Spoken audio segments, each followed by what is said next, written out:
Welcome to the Pencil Bob channel. I hope you enjoy my stories.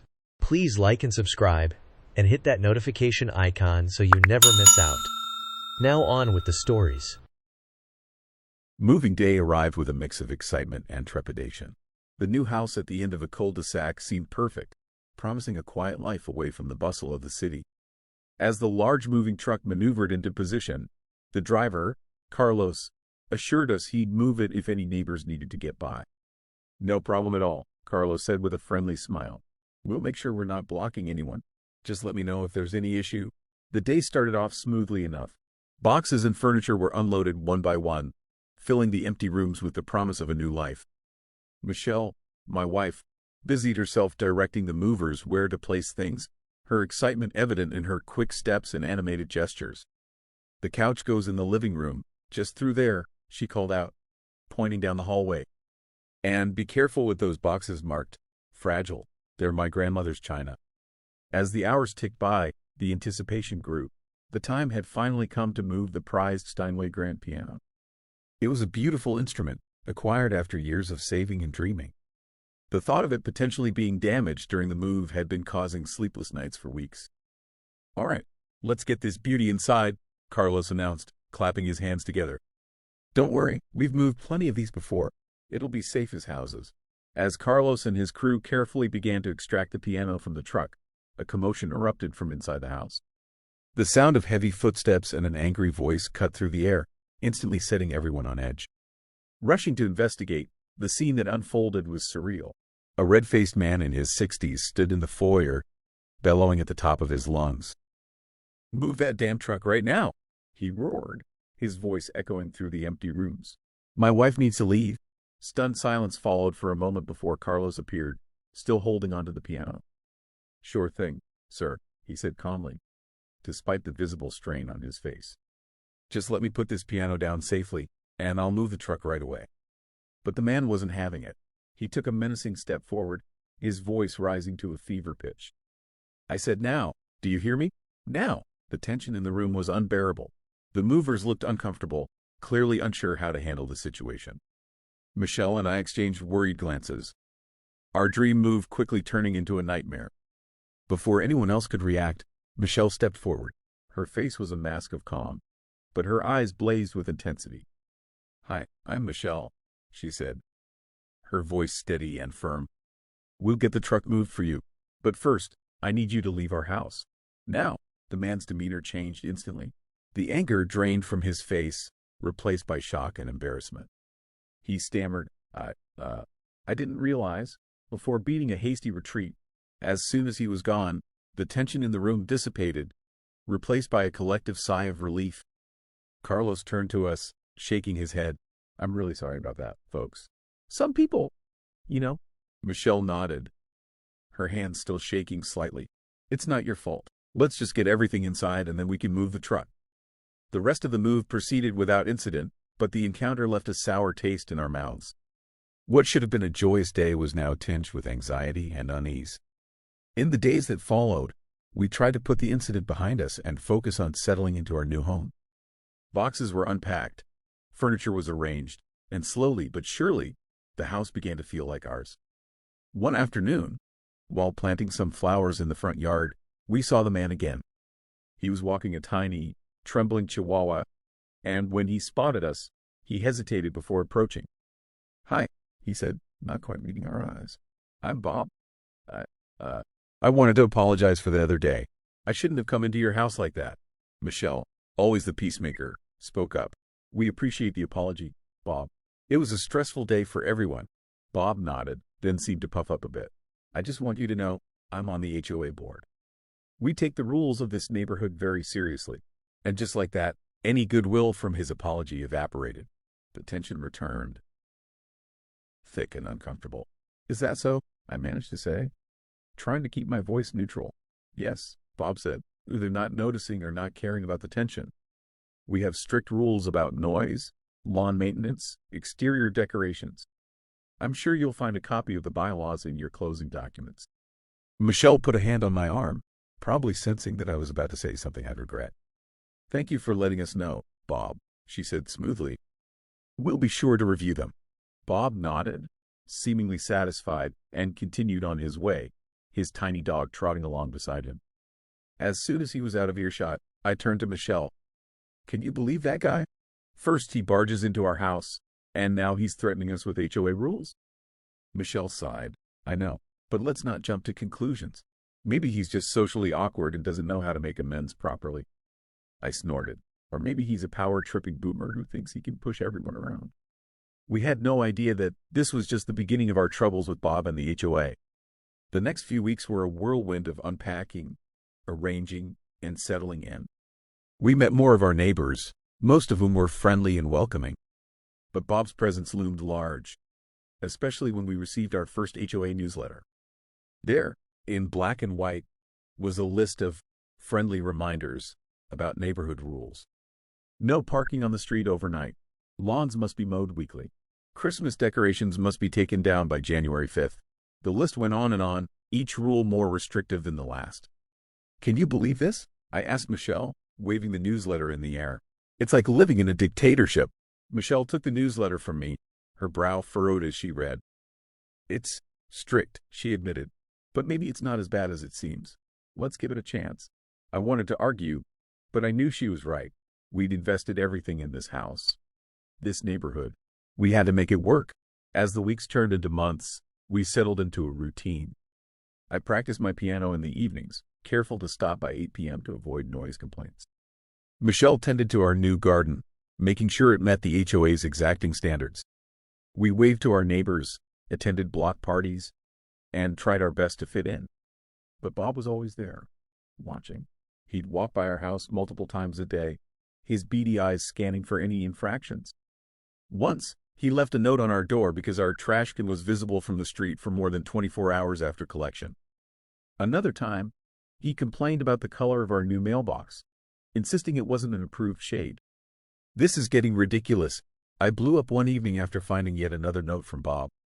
"We can't even choose our own mailbox color?" Michelle tried to calm me down. "I know it's frustrating, but let's not make waves. We don't want to be the troublemakers of the neighborhood." But as time went on, it became harder and harder to keep our frustrations in check. The constant surveillance, the nitpicking, the feeling of always being on edge, it was taking a toll on both of us. The breaking point came on a sunny Saturday in July. We were hosting a small barbecue for some friends from our old neighborhood.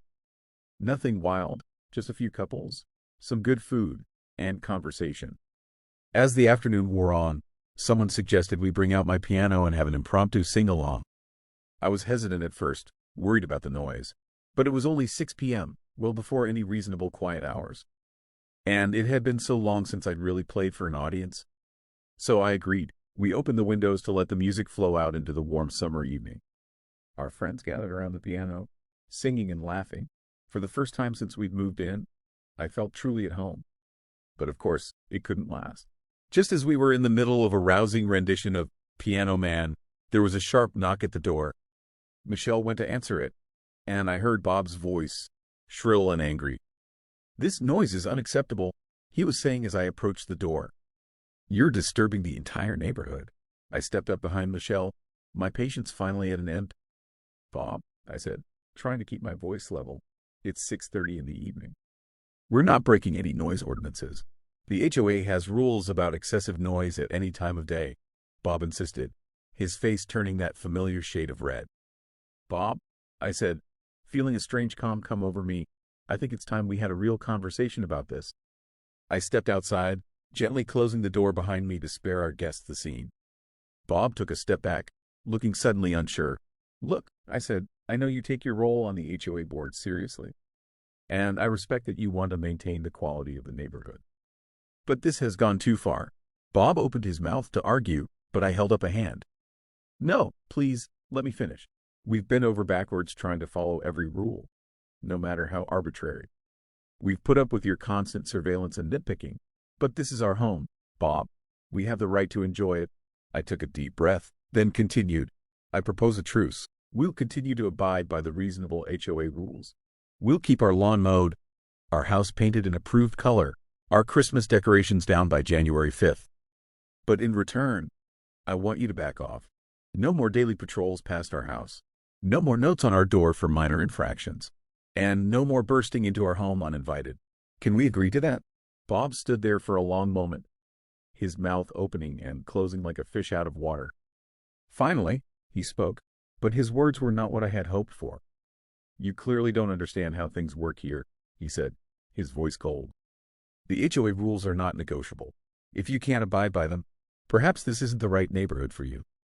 With that, he turned and walked away, leaving me standing there, stunned and angry. When I went back inside, Michelle was waiting for me, concern etched on her face. What happened? She asked. I shook my head, feeling defeated. It didn't go well. Bob's not backing down. In fact, he basically told us to leave if we can't follow the rules. The party mood was effectively killed. Our friends left soon after, offering sympathetic words and worried glances. As we cleaned up in silence, the weight of our situation settled over us like a heavy blanket. In the weeks that followed, things only got worse. Bob seemed to have made it his personal mission to make our lives miserable. The notes and complaints increased. We received official warnings from the HOA for infractions we didn't even know we'd committed. Our neighbors, who had seemed friendly at first, began to distance themselves from us. We were becoming pariahs, the troublemakers who dared to challenge Bob and the HOA. The stress began to take its toll on our relationship. Michelle and I found ourselves arguing more, snapping at each other over little things. The dream home we had been so excited about had become a source of constant anxiety and frustration. Maybe we should just sell and move, I suggested one night after a particularly nasty run-in with Bob. Michelle looked at me, her eyes filled with a mixture of sadness and resignation. Maybe you're right. I don't know how much more of this I can take. But selling wasn't as simple as we'd hoped. When potential buyers came to view the house, Bob made sure to be out front, eager to tell them all about the HOA rules and how strictly they were enforced. More than one interested party walked away after talking to him. As the months dragged on, we found ourselves trapped. We couldn't sell, but we couldn't stay. The house that was supposed to be our dream home had become a prison, with Bob as our self-appointed warden. The piano sat silent now, a painful reminder of the joy we once felt. The garden, once Michelle's pride and joy, became just another chore to maintain to HOA standards. We went through the motions of daily life, but the spark was gone. Our once strong relationship was strained to the breaking point. We barely talked anymore, except to discuss HOA rules or potential ways to escape our situation. The love and excitement that had brought us to this house seemed like a distant memory. As another HOA meeting approached, we steeled ourselves for more conflict. But this time, we weren't alone. Other neighbors, tired of Bob's tyranny, were starting to speak up.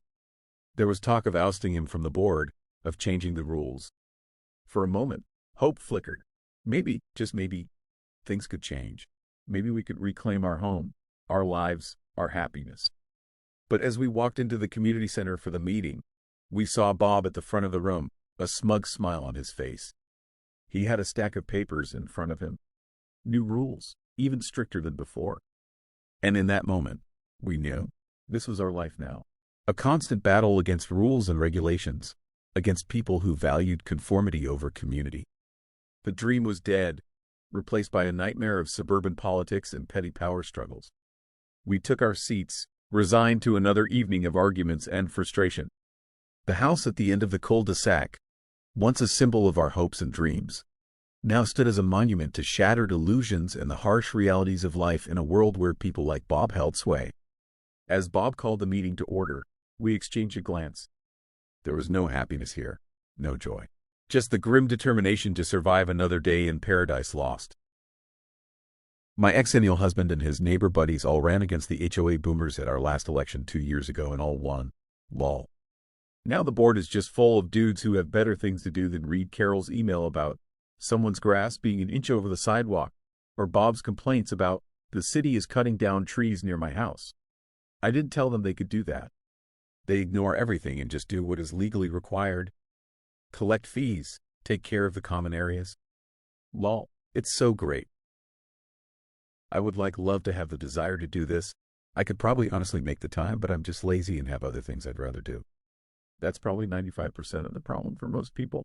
I would also love to amend the HOA rules so that homeowners have basically no restrictions on them and the only thing the HOA does is maintaining common areas.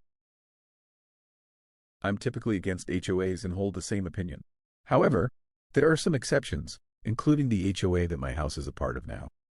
When we bought this house, I was looking for a house without an HOA and didn't want to consider this house due to that. However, the agent sent us the details on the HOA and it's very non-invasive. They don't enforce any rules or regulations and they only have an optional $300 fee once per year. That money is used to maintain the tennis courts in the neighborhood and also for decorating the neighborhood. They'll put up lights at the entrance to our street and various decorations around major holidays. We've been here for 3 years now with zero problems. The HOA does nothing except maintain and decorate the community areas in the neighborhood, so I have no problem paying the annual fee. I just wanted to point that out, that not all HOAs are bad, but most are.